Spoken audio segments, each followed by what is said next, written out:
So guys, magluto tayo ng panibagong pagkain. Ayan, mayroon tayong manok. Marinate ko siya ng black pepper at saka salt para hindi siya masira. Kasi nilabas ko kasi kanina umaga. So, for ano lang siya. So, maglagay tayo ng olive oil. Ito light olive oil to siya guys. Yan ang i-fried natin. Gamitin natin sa pag-fried. So, unahin natin yung ating onions. Oh, onions, another onions, more onions. Good.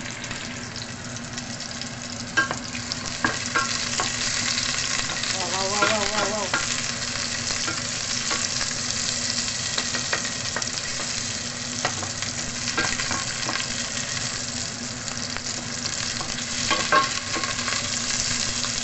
Tapos, yung ating garlic. Ayan, ating garlic.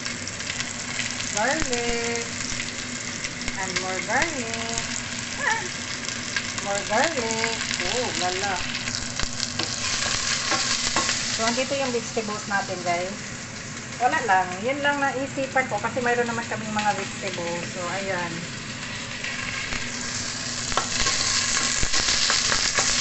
Wow.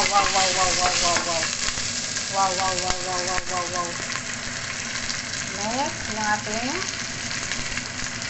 loya. Naluan ko ng loya guys para mayroong kompleto vitamina. Vitamina? Ala, talsik. Ano ba yan? Talsik pa mo. Hinailaan ko na nga yung apple. Talsik ka pa dyan. Ayan. So, ngayon, ilagay na natin yung ating manok. Diretsuhan lang to guys. Ating chicken. Oops. There you go. Direct lang guys. Ayan.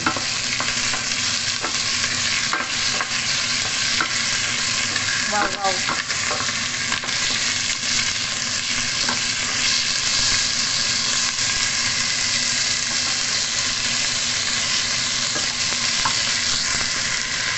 Tayo ng soya sauce. Kumuha ko ng soya sauce. Doon ako kumuha. Yun.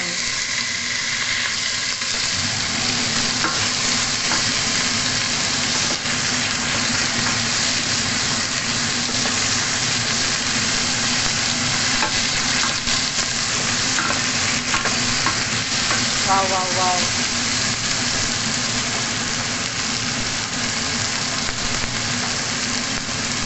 Okay, so lagyan natin ng soya sauce. Oh, look at that smoke. Lagyan na rin natin yung tubig guys.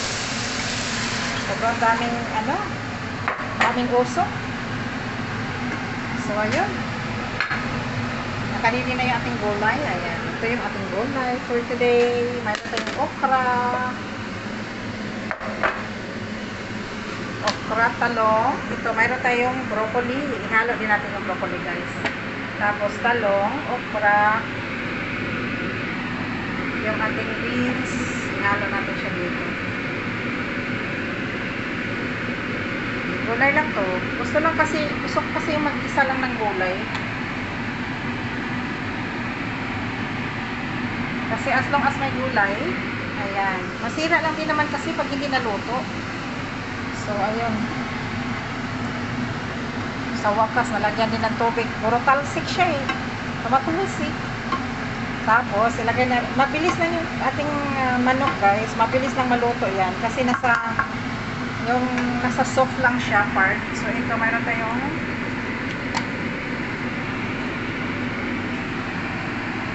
halo na natin yung ating chicken stocks. Mabilis lang kasi ito, kaya kailangan ko siyang ihalo diretso. Ayun. Medyo ayan, halo natin. Okay. Tapos salt.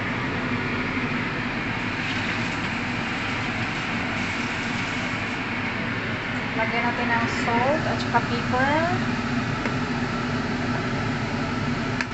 Uy, ang ating paper natapa. Ayan, black paper. Tapos mayroon tayong salt. Ayan. Okay. So, takpan ko muna siya. Sana takip.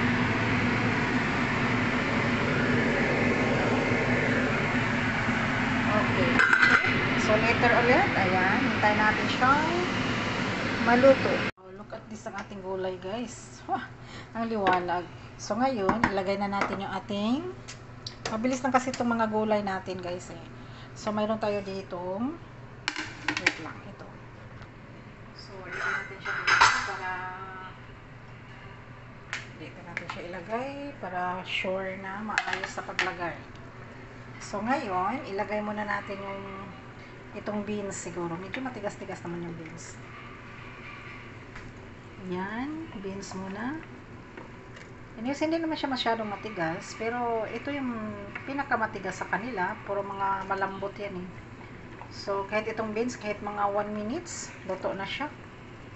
Yun. So, medyo ito matigas. Yung okra natin, hindi ko na pinutol, guys. Pinutulan ko lang dito sa gilid. Ayun. Tapos yung ulo niya, ayan. So, yun. Diyan na mo lang muna ikaw. Sabay na ito dito. Ito sabay natin yung ating broccoli. Gulay lang talaga to, guys. Gulay. Ayun. Look at this amazing gulay. Pinalakasan ko na nga eh. So, titikman ko muna, guys, kasi nilagyan ko na siya ng chicken stocks, diba? So, titikman natin siya. Tikman ko lang ang ating sabaw.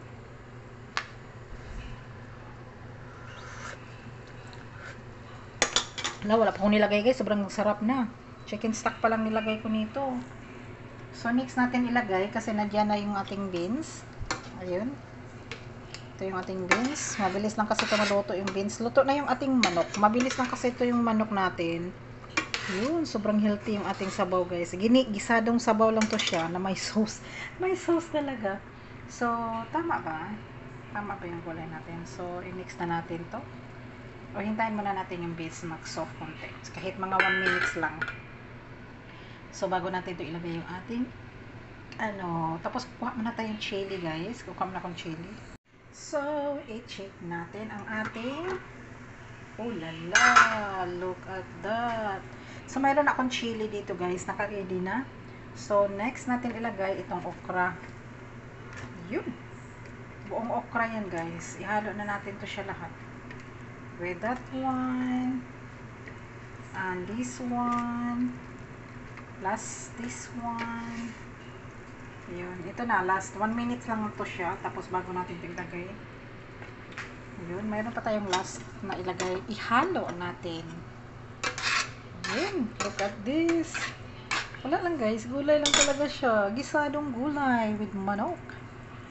Yun, oh. So, takpan ulit natin yan. Or hintayin lang natin kahit mga 1 minutes. 1 minutes. Tapos ilagay natin siya. Ooh, lala. Look at that. Tikman ulit.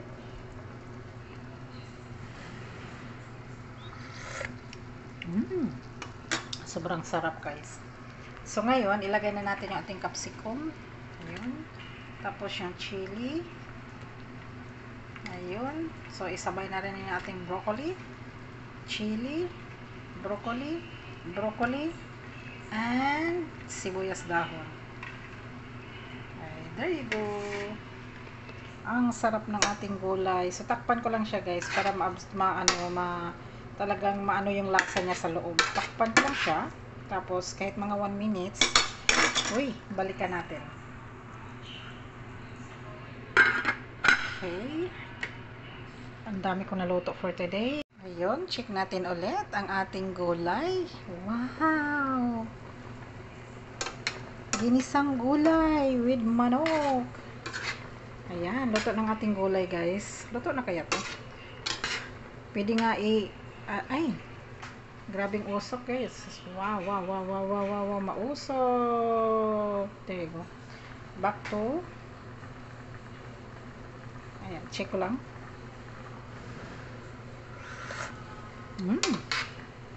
Sobrang sarap.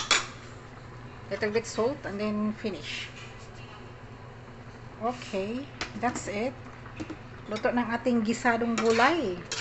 Gisadong gulay with chicken. That's it, guys. I-off ko na. Kasi baka ma-overcook. Ayan. Off na tayo. Off na yan, off na yan. Hindi ko, lalagyan ko pa kaya to ng ano. Wag na. Hindi ko nalagyan ng corn flour. Gusto ko sana malapot eh. So, okay na yan. So, that's it, guys. Thank you for watching. Luto na yung atong gulay for today. Yun. Yummy. Oops. Oh la la la la la la la la la la. Look at that. Delicious, delicious. Oops. Grabing usok oh. Nagmo-moist agad.